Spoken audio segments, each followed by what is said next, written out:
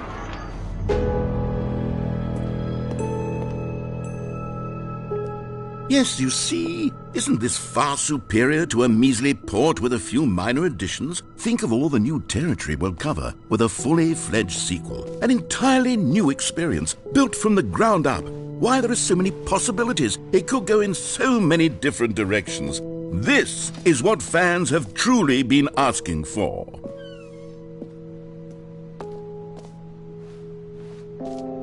Calling it the Stanley Parable 2 is just so much catchier than Ultra Deluxe, don't you think? Ultra Deluxe? What does it even mean? But the Stanley Parable 2, now that's an artistic statement right there. It's future-oriented. It screams progress and innovation and long-term franchising potential. Now, to be clear, I haven't quite nailed down what exactly the Stanley Parable 2 is going to be, but let's take a look at some of the features I've been developing for it. I figure that if I can loosely organize a handful of interesting concepts, that surely the game will sort of naturally spring up around them. Here we are. Go on, try out some of the new features.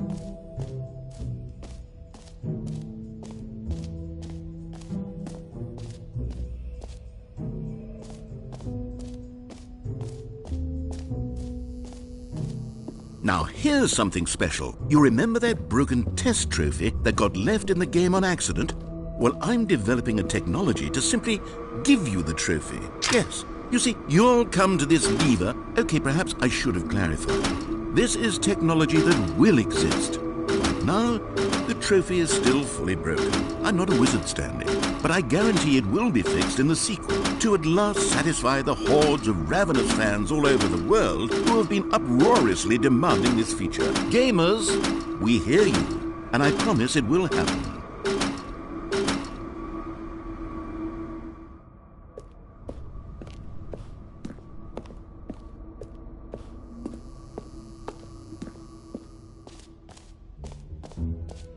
What else? What other exhibits haven't we seen yet?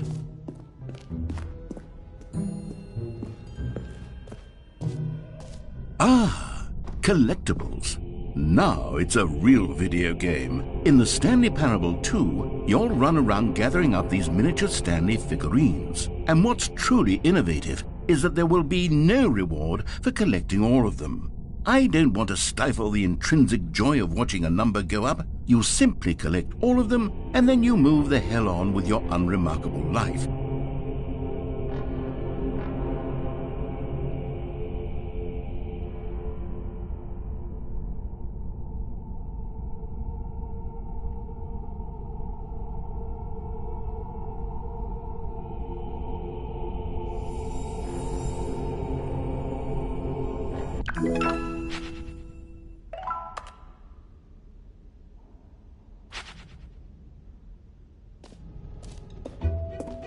God, it really is the worst when you collect everything in a video game and then they give you a big fancy reward for it. Absolutely tragic.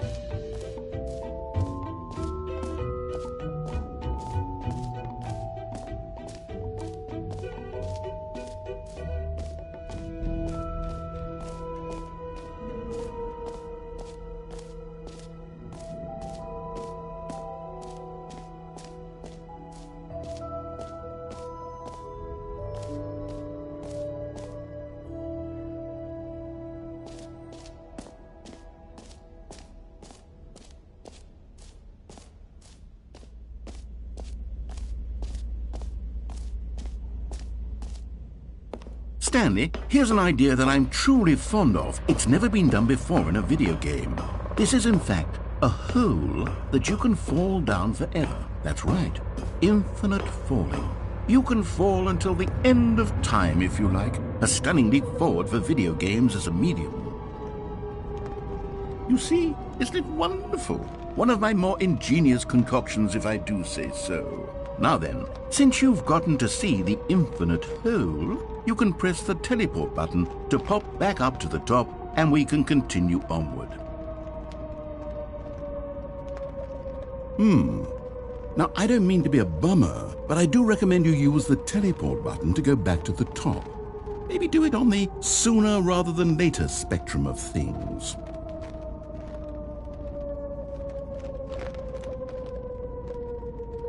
Okay, Stanley, I don't know quite how to say this tactfully, but it's possible that I slightly exaggerated the infinite nature of the hole. Is it a very, very deep hole? To be certain it is. It's an extremely deep hole. I don't want anyone to say that it isn't an astonishingly deep hole. It is. Is it infinite? Well, that sort of depends on your definition of infinity. From one perspective, the infinite is merely philosophical in nature. It's more of a... Okay, well, good for you. You found the bottom of the hole. You found me out, Stanley. I'm a liar and a cheat, and you're so clever. Look, I think the issue here is just that you're unusually fascinated by falling. What normal person actually wants to fall infinitely? I figured the hole was as deep as anyone would actually need. Don't you put this on me. Maybe you're the problem. Look, things got a little heated there. I think we both said some things we didn't mean. Why don't we just put all this behind us and agree to just call the hole mostly infinite? If that works for you, then go ahead and press the teleport button to warp up to the top of the hole and we can move on. I'll just be up here when you're ready. Great. Now, I'm very excited to show you... Oh, for heaven... You see, I was right. The problem is you. The problem is that you like holes too much. Not normal. A normal person would have said, yep, that's an infinite hole right there. Goes on forever till the end of time. Don't need to see it all, but not you. Oh, no, no, no, no. You have a weird sort of... Oh. Did the hole seem even shorter to you this time? I couldn't help but feel like you spent a little less time in there than you did before. I mean, admittedly, I didn't make an infinite hole, but I didn't think it was that not infinite. Well, I suppose once again there's nothing to do here. If you decide you've had enough of the hole, you can hit the teleport button and come join me up above. Had enough? I'm positively thrilled. Gosh, how could I have guessed? You're back in the hole. If this starts to become a thing where... Wow. Okay. Yes. I'm starting to become extremely certain that the hole is not only not infinite, but that it's growing steadily less and less infinite. I suspect that I'm starting to hit the point where it's no longer feasible to call the hole infinitely deep, even by the lax overall standards for accountability and marketing. What's going on here? Stanley, I have no explanation for the uncertain nature of the hole's length. Here, let's try something. Let's pop back up to the top, and we'll see if it gets any shorter. Well, there it is. The shame of my lie has come to haunt me. Not only is the hole not infinite, but it's barely even a hole at this point. It's more of a concavity, or even a very aggressive divot.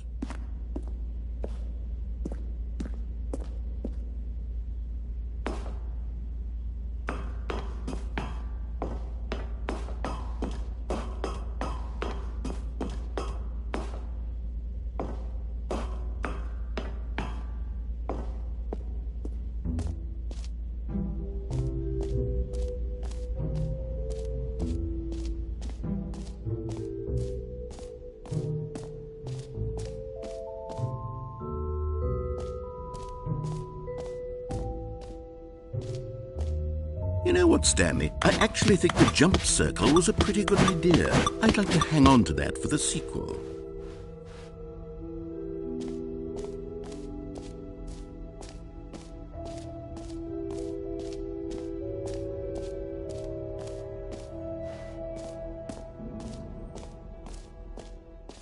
For the Stanley Parable 2, I asked myself, what do players really want?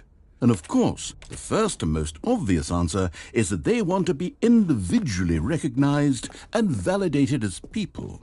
So with that in mind, my first addition to the game is this.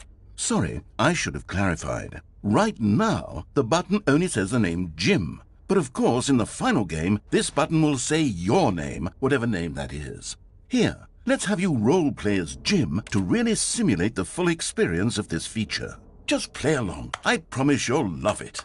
Okay, here we go. Let's take a deep breath, clear your mind, forget whoever you are, and simply become a person named Jim.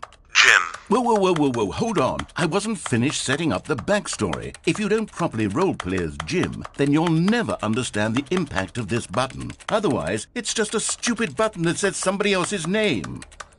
Okay, we're doing it again, and this time let me finish first. Now, allow yourself to become Jim.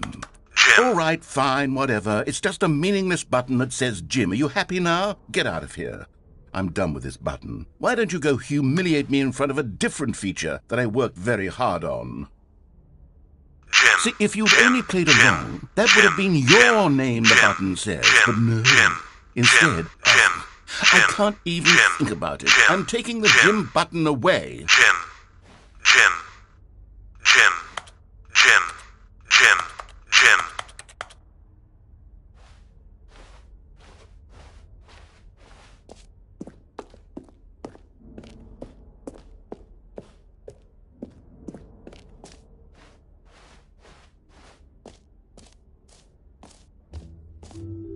Maybe I'll only let people named Jim play the Stanley Parable too. They would appreciate what I've created here.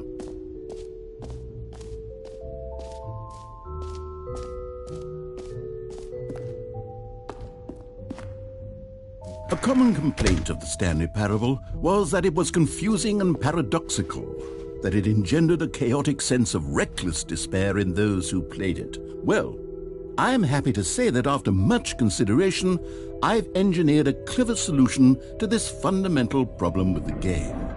It's the Stanley Parable Reassurance Bucket.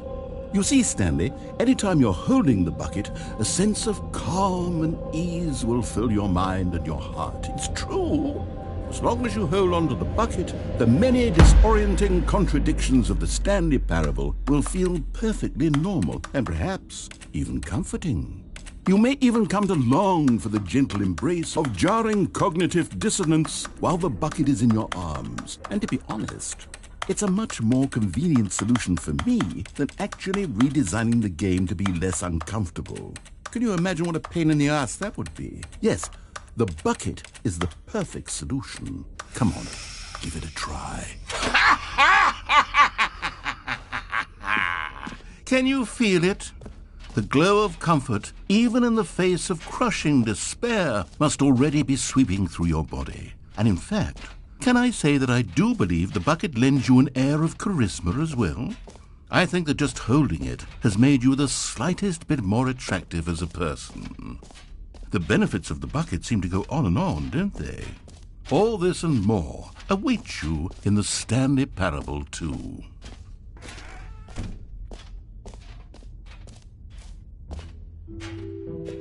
Does anyone give out awards for most enjoyable bucket in a video game? That really should be an award if it isn't already.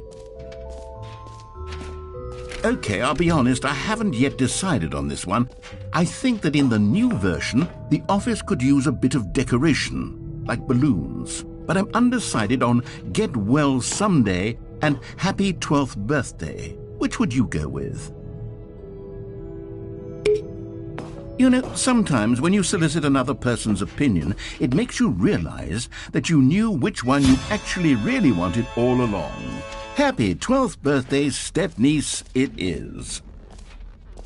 Or actually, maybe I should have gone with... No, I've made my decision, we're moving on.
Ah, I can see you've gotten the Settings World Champion trophy. Well done. You've experienced every setting, traveled to all corners of the settings menu. There's nothing you haven't seen. So just for you, in the Stanley Parable 2, I'm including an entirely new setting, something called bumpscosity. What exactly is bumpscosity? Well, I haven't quite figured that part out yet, but I know that you'll be able to adjust it on some sort of slider and that it'll be accessible from the settings menu. We'll sort out the rest of the details later. I hope you're looking forward to trying out every level of bumpscosity in the Stanley Parable 2.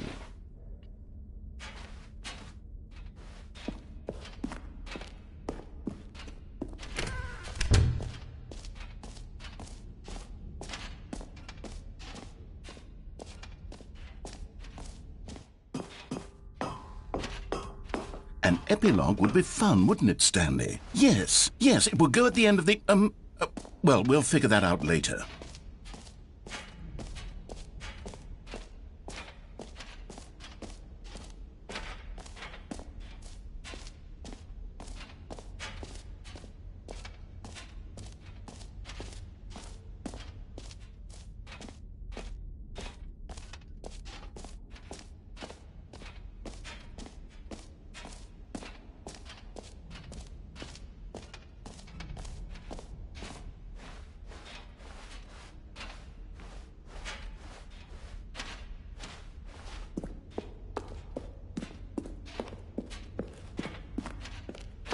All right, have you seen everything you wanted to? Ready to move on now?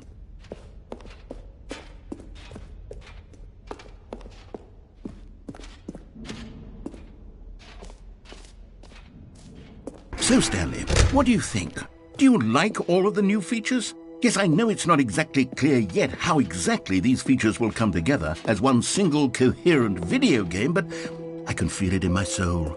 It's going to work. There's definitely a good game in there somewhere. Say, let's do an experiment.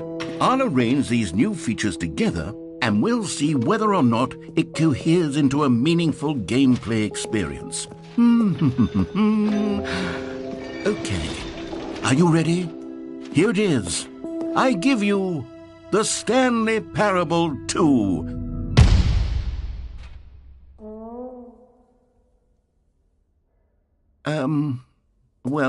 I mean, there's potential here, right? It's sort of... Okay, never mind.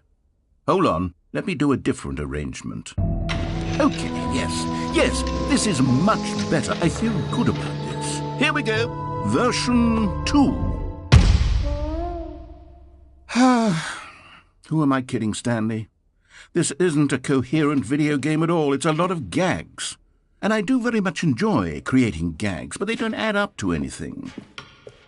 I wanted more than anything to create a sequel that would capture all the magic of the first game. I wanted fans to love it. No matter how good these gags are, they won't stand on their own. They would need the structure and the gameplay of the original. Wait, maybe that's it. I can take the original Stanley Parable and simply, well, insert a few of my new features into it. Tastefully, of course. With respect. With care for the vision and integrity of the original game. Would it possibly work? I suppose it could. But it would need a really, really tremendous title screen. A title screen that says with bold and uncompromising conviction, "This is the Stanley Parable 2. Let me see if I can whip something up. All right, perfect. Go ahead. Take a look.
All of his co-workers were gone. What could it mean? Stanley decided to go to the meeting room. Perhaps he had simply missed a memo. Stanley picked up the bucket.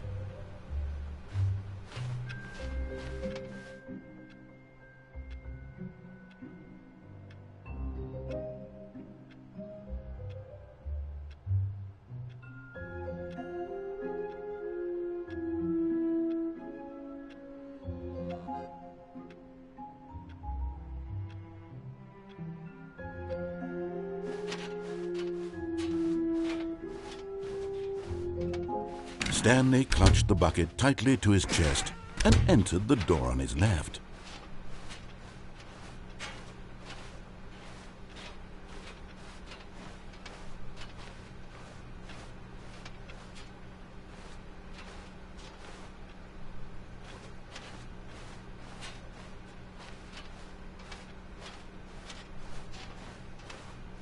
Still no one was here.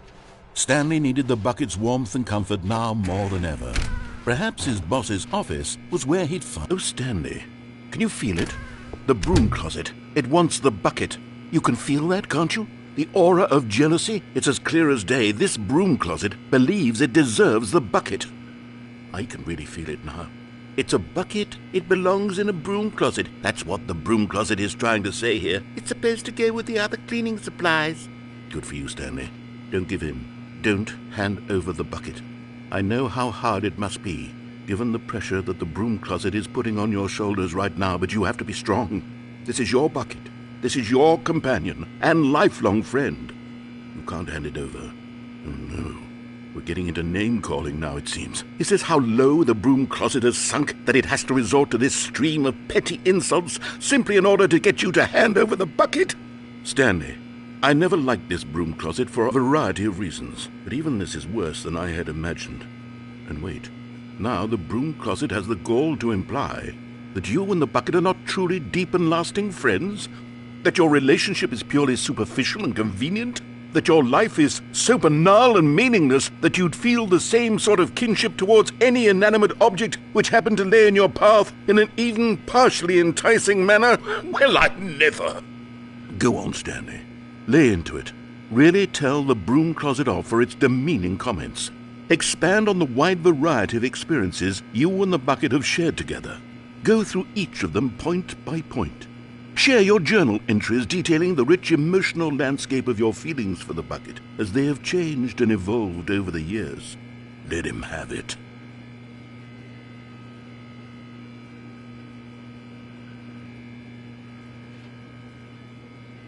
Okay, I've got you something which I think will help settle this debate once and for all. Here we go. There. Now it's settled. No more debate, no more discussion. Take a hike, broom closet, with all your meandering philosophical diatribes about the nature of cleaning supplies and their relationship to broom closets in the natural order of things.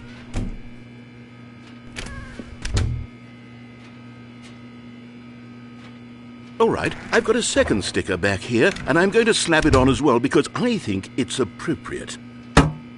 You see, I feel that it works because the sticker is also a bucket.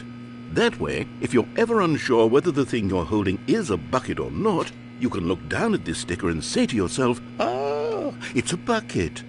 There really is a wide variety of applications for this sticker.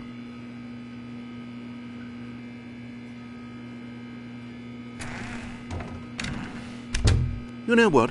I could take the name-calling and the dismissal of your kinship with the bucket, but now the broom closet is just giving us the silent treatment. And to be honest, I'm sick of the pettiness on display.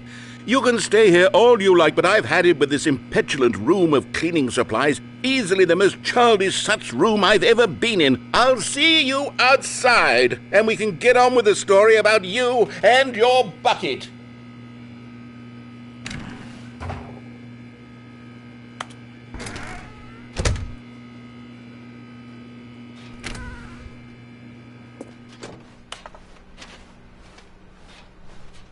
Coming to a staircase, Stanley and the bucket walked upstairs to the boss's office. But Stanley just couldn't do it. He considered the possibility of facing his boss, admitting he had left his post during work hours. He might be fired for that. And in such a competitive economy, why had he taken that risk? All because he believed everyone had vanished? His boss would think he was crazy. And then something occurred to Stanley. Maybe, he thought to himself, maybe I am crazy. He looked down at the bucket in his arms. Am I crazy? He asked the bucket. The bucket returned his gaze, but said nothing at all. That's strange, Stanley thought. Usually the bucket is a source of guidance and wisdom for me in difficult times such as these. He held the bucket close, yet felt none of its familiar reassurance and comfort. And that's when Stanley realized, this isn't my bucket. It's just a normal, everyday bucket. Someone else's bucket, perhaps. How did I end up with someone else's bucket? This is all terribly wrong. Surely no good would come from this. Who knows what sorts of bizarre hallucinations Stanley might experience without the psychologically grounding presence of his bucket. And indeed, now he noticed that the rooms were repeating, which was, of course, very odd. And now he felt himself floating off the ground. Oh, gracious, he exclaimed. Without my bucket, I've gone truly mad. Where is it? I must find it. Far off in the distance now, he heard it, calling to him. Stanley! Stanley, it's me, the bucket. Could it truly be? He rushed forward from room to room, passing by one bucket after the next. None of them were his. None of them were his special bucket. Come to me, Stanley. Find me. He had to find the bucket. He had to return to his old friend. It was the only way to truly restore his sanity. And then suddenly, he froze dead in his tracks. He knew where the voice of the bucket had been coming from. The real bucket was inside of him all along. It was incredibly painful. Stanley doubled over in agony and blacked out.